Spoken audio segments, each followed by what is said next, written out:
선배수님, 교회 여러분 안녕하십니까? 오늘은 제18과 치유의 성사, 고해 성사와 병자 성사에 대해서 함께 알아보도록 하겠습니다. 시작하면서 성모성을 함께 마치겠습니다. 성부와 성자와 성령의 이름으로 아멘. 은총이 가득하신 마리아님 기뻐하소서. 주님께서 함께 계시니 여인 중에 복되시며 태중의 아들 예수님 또한 복되시나이다. 천주의 성모 마리아님 이제와 저희 죽을 때에 저희 죄인을 위하여 빌어주소서. 아멘. 성부와 성자와 성령의 이름으로 아멘. 이번 시간에는 병자성사에 대해서 알아보도록 하겠습니다. 병자성사. 병자성사라는 말 그대로 병자에게 드리는 성사입니다. 마찬가지로 보이지 않는 하나님의 은총이 사제를 통해서 병자에게 내리는 겁니다. 그래서 어떤 아픔과 질병을 겪고 있는 그 교우가 하느님의 손길로 다시 건강을 회복하고 다시 교회에 나오고 자신의 일상생활에 잘 임할 수 있도록 하느님의 치유의 은사를 베풀어 주는 것이 바로 이 병자성사입니다. 병자성사는 원래 기본적으로 임종을 앞두신 분한테 드리는 경우들이 많죠. 그래서 예전에는 이 병자성사를 가리켜서 종부성사라는 이름으로 병자성사를 드리기도 했었습니다.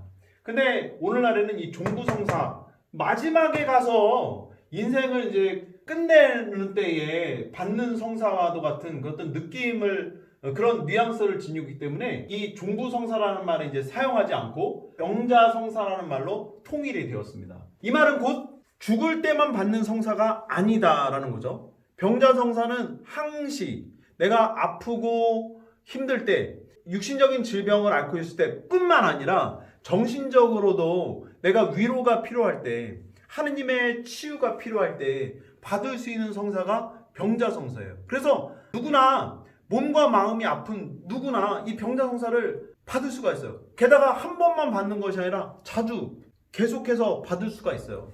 근데 여전히 병자성사에 대한 인식은 내가 죽기 전에 마지막으로 받는 성사다라는 생각을 하는 경우들이 많아서 계속해서 뒤로 밀리고 유보가 되는 경우들이 참 많은 성사가 바로 이 병자성사예요. 저는 그동안 사제로서 살아오면서 병자성사도 여러 번 드렸죠. 그런데 이 병자성사를 어르신들에게 많이 드렸었지만 10대 청소년들에게도 준 적이 있고 20대의 젊은 청년에게 준 적도 있었어요.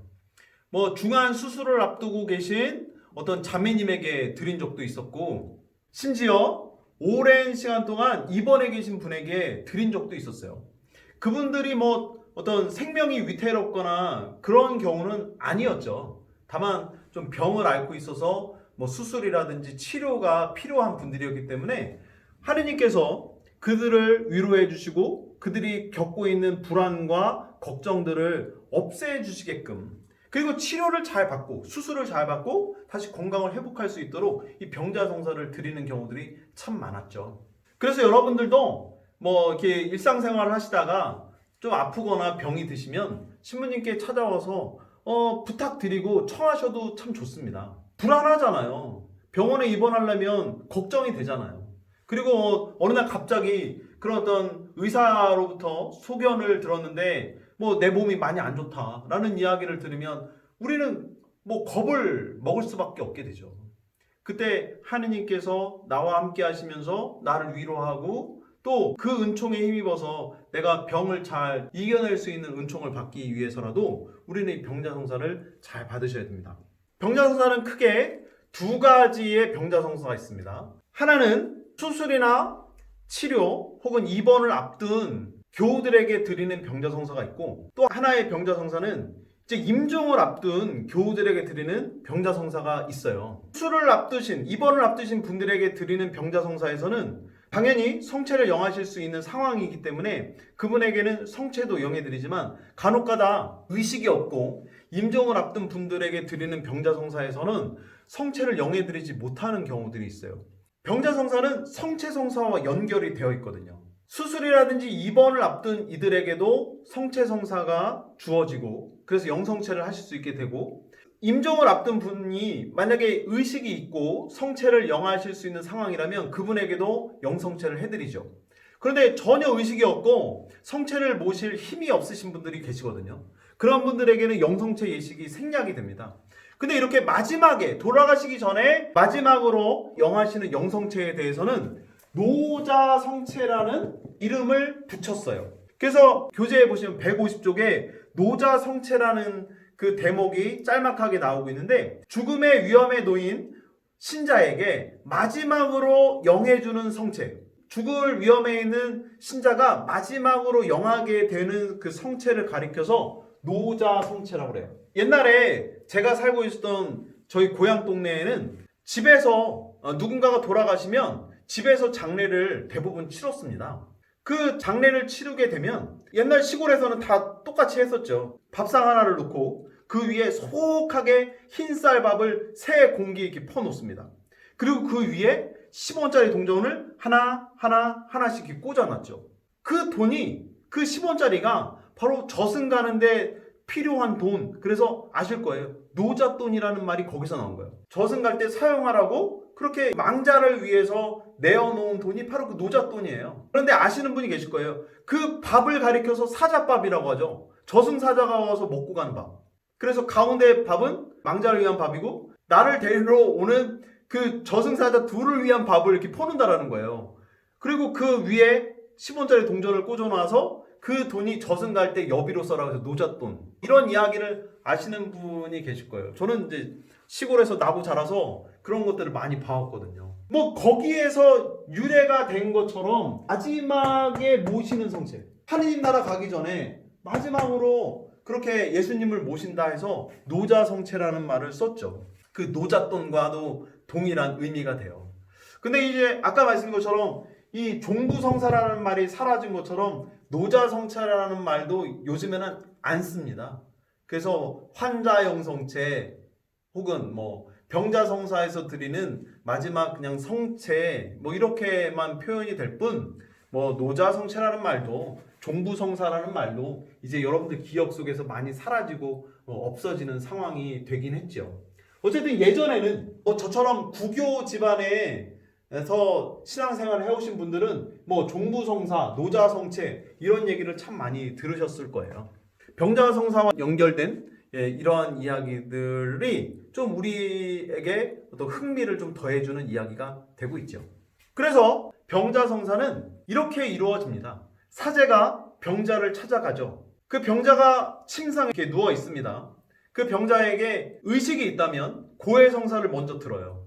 그래서 마지막으로 고해할 내용은 없는지 뉘우치고 하느님께 용서받을 것이 있다면 고해를 듣죠. 근데 이때 의식이 없고 고해할 수 있는 힘이 남아있지 않은 그런 분들에게는 고해성사를 드릴 수가 없죠. 그래서 병자성사를 집전하는 사제는 그 병자성사를 집전하기에 앞서서 전대사를 그분에게 베풉니다. 그래서 나는 교황성자로부터 위임받은 권한을 가지고 성부와 성자와 성령의 이름으로 형제님의 혹은 자매님의 죄를 사합니다 하면서 전대사를 그에게 내려요. 그러면 그분은 고해성사를 받지 않았어도 고해성사를 받은 격이 되는 거죠. 그렇게 해서 병자성사가 이제 시작이 되는데, 그러면은 참회 예식을 거치고 계속 그 예식서에 따라서 이 병자성사를 진행해요. 진행하다가 우리가 성유에 대해서 알아봤죠. 그 성유 가운데 병자성유라는 것이 있었죠. 이 병자성유를 그 환자에게 도유를 합니다. 그래서 이 병자성유의 은사를 받아서 그 사람이 치유될 수 있도록 기원을 하죠. 이 병자성유는 그 병자의 이마에 먼저 한번 바릅니다. 크리스마 성유를 통해서 새겨진 인호가 새겨져 있는 그 이마에 먼저 병자성유를 한번 바릅니다. 마찬가지로 십자가 모양으로요. 그 다음에 병자의 양 손바닥에 이렇게 병자성유를 한 번씩 바릅니다. 그런데 이때 손바닥에 바를 수 없는 경우들이 있어요. 뭐 심한 사고를 당해서 어떤 손이 훼손되셨거나 혹은 뭐 다른 경우가 생기면 그 병자성유를 손바닥이 아닌 신체의 다른 부분 양쪽에 이렇게 바르게 되죠. 뭐 발바닥에 바르는 경우도 있고 뭐 팔뚝에다가 이렇게 바르는 경우도 있고, 그런데 대부분은 다 손바닥에다가 이렇게 병자성유를 발라드리게 됩니다. 그렇게 병자성유를 발라드리고 그 병자성사를 집전하는 사제는 그 병자의 머리 위에 양손을 얹어서 안수를 베풀죠. 이 안수는 하느님께서 사제를 통해서 그 병자를 어루만져주는 이런 뜻이 담겨 있죠. 그래서 사제의 손길을 통해서 하느님의 사랑을 느끼게 되고 하느님의 치유의 은사가 그 병자에게 내려지게 되는 거죠. 이렇게 이루어지는 성사가 바로 병자성사가 되겠습니다. 병자성사는 뭐 더 이상 설명드릴 게 없습니다. 여러분들이 나중에 그 병자성사를 받으실 일도 있겠지만 여러분들이 아시는 분에게 병자성사를 드리고 싶어서 신부님께 청할 때도 있죠. 그래서 병자성사 예식에 한번 잘 참석해 보시면 여러분들이 병자성사가 이렇게 진행이 되고 이런 거구나 하는 것을 알 수가 있고, 여러분들이 가장 먼저 기억하셔야 될 것은 바로 이 성사를 통해서 내가 하느님의 치유의 은사를 받는 거다 하는 그런 믿음의 마음으로 받으셨으면 좋겠어요. 병자성사에 대한 교리를 마무리하면서 제가 첫 번째 본당 신부 했었을 때 있었던 에피소드를 여러분들과 좀 나누고 싶습니다. 요한나라는 할머니가 계셨습니다. 다급하게 전화 한 통을 제가 받았죠. 그분의 며느리셨습니다. 제가 평상시에 환자 영성체도 가고 한 달에 거의 한두 번씩은 만나는 할머니셨는데 너무 사랑했던 할머니였죠. 근데 이 할머니가 돌아가실 것 같다라고 하는 그 며느리의 전화를 받고 제가 불이 나게 달려갔습니다. 그 할머니 댁에 도착했더니 이미 할머니하고 작별할 준비가 다 되어 계시더라고요. 그 할머니의 아들도 오셔갖고 엄마 잘 가. 그동안 고마웠어. 그러면서 막 작별 인사를 하셨고, 그 며느리 되시는 분도 어머니께 막 인사를 했죠. 그리고 그 구역 식구들이 다 모이셔갖고 그 요한나 할머니를 위해서 막 기도하고 막 이렇게 있었어요. 그래서 저도 할머니의 마지막 순간이 임박한 거를 이제 느끼고 빨리 병자성사를 드려야 되겠다. 그래서 병자성사를 다 드렸습니다. 그래서 막 울고 불고 난리가 났어요. 그래서 이제 병자성사 다 드렸기 때문에 이런 얘기가 좀 웃기긴 한데, 그 할머니만 돌아가시면 모든 게 끝나는 상황이었죠. 그런데 갑자기 병자성사를 받고 나신 할머니가 이렇게 손짓을 하시는 거예요. 그래서 제가 그 며느리 되시는 자매님한테 할머니가 좀 손짓을 하시네요. 빨리 와보세요. 그랬더니 며느리가 확 달려왔어요.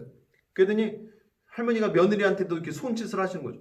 그래서 며느리가 할머니 입에다 귀를 댔어요. 그랬더니 할머니가 뭐라고 그러신 것 같아요. 그랬더니 잠시 후에 그 며느리가 저한테 오시길래 할머니가 뭘 하셔요? 그랬더니 가서 딸기 좀 갈아와 그러셨대요. 그게 너무 황당하잖아요. 이게 돌아가실 줄 알았던 분이 딸기를 갈아오라니. 그리고 냉장고에 딸기 있는 걸 어떻게 하셨죠? 돌아가시려고 하는 양반이. 뭐 어쨌든 그랬더니 정말 그 자매님이 가서 딸기를 막 갈더니 컵에다가 그 딸기 주스랑 이렇게 해서 빨대를 꽂아서 할머니한테 갖다 대드렸어요. 그랬더니 할머니가 그 딸기 주스를 쪽쪽 빨아서 한 컵을 다 드시더라고요. 그랬더니 깨어나셨어요. 막 돌아가시려고 했던 양반이 다시 활기를 찾으시더라고요. 그러더니 1년을 더 사셨어요. 1년을 더 사시고 뭐 결국엔 돌아가시긴 했지만 요한 할머니의 여생이 더 길어졌어요. 저는 그때 이 할머니께 정말 병자성사의 은총이 내렸다고 저는 믿거든요. 병자성사를 받자마자 딸기 주스를 찾으시는 거예요. 이제 빠이빠이 하고 이제 돌아가실 것만 같았잖아요. 그런데 기력도 회복하고 또 건강이 다시 정말 치유를 받으셔서 1년 이상을 살다가 돌아가셨어요. 제가 사목생활하면서 겪었던 아주 작은 에피소드이지만 병자성사가 그만큼 하느님의 은총을, 정말 그 치유의 은사를 내려주는 참 좋은 선물이구나 하는 것을 저는 그때 체험했죠. 그리고 많은 경우 병자성사를 받고 정말 수술이 잘 됐다고 와서 감사하시는 분들, 병이 나았다라고, 그리고 잘 견뎌냈다라고 이렇게 와서 감사의 인사를 전하시는 교우들을 그동안 참 많이 만났어요. 그것은 모두 다 제가 드린 성사를 통해서 하느님께서 그분께 치유의 은사를 내려주신 것, 그거밖에 설명할 길이 없죠. 분명 병자성사는 우리에게 하느님의 은총을 내려주는 그 은총의 통로가 맞다라는 것을 저는 이 시간 다시 한번 분명히 여러분들께 말씀드리고 싶습니다. 그래서 여러분들도 고해성사 잘 받으실 수 있도록 하고, 또 몸이 편찮으시고 불편하실 때마다 주저하지 마시고 본당 신부님께 찾아오셔서 병자성사 좀 주십시오 이렇게 청하시면 참 좋은 것 같아요. 자칫 우리가 멀리하고 아유 나중에 받아야지 하면서 이렇게 미루어둘 수가 있게 되는 성사들이 고해성사와 병자성사인 것 같아요. 아까 말씀드린 것처럼 죄의식이 있을 때는 받아야지 싶다가도 그 죄의식이란 곧 사라지기도 하거든요. 그럼 또 미뤄지고 또 미뤄지고 묵혀두고 또 묵혀두고 그러다 보면 더 지우기 힘들고 용서받기 어려운 그런 상황에 처해지게도 돼요. 마찬가지로 죽을 날 받아야지 하면서 그냥 병자성사를 미루다 보면 치유받을 수 있는 더 건강해질 수 있는 기회를 상실하게 되는 경우들도 생길 수 있죠. 그래서 치유와 화해의 성사인 병자성사와 이 고해성사는 정말 그 기회를 놓치지 마시고 하루라도 빨리 또 사제 앞에 가서 하느님의 은총을 받아 누릴 수 있도록 여러분들이 노력하시고 애쓰시는 그런 모습이 되시면 좋겠습니다. 이렇게 오늘은 제18과 치유의 성사에 대해서 알아보게 되었습니다. 또 반복적으로 잘 오늘 내용을 시청하시면서 여러분들이 병자성사와 또 고해성사에 대해서 또 잘 숙지해 두시길 바라겠습니다. 오늘 교리도 잘 들어주셔서 감사드리고요. 마친 기도 영광송 함께 하겠습니다. 성부와 성자와 성령의 이름으로 아멘. 영광이 성부와 성자와 성령께 처음과 같이 이제와 항상 영원히 아멘. 성부와 성자와 성령의 이름으로 아멘. 여러분 감사합니다. 다음 시간에 만나요. 제목은 소중한 사람 라는 노래인데 가사를 굉장히 예쁘게 귀엽게 써보려고 노력을 많이 했던 노래입니다. 소중한 사람아, 소중한 여러분들에게 이 노래를 드립니다.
산들바람 타고 너에게 날아갈까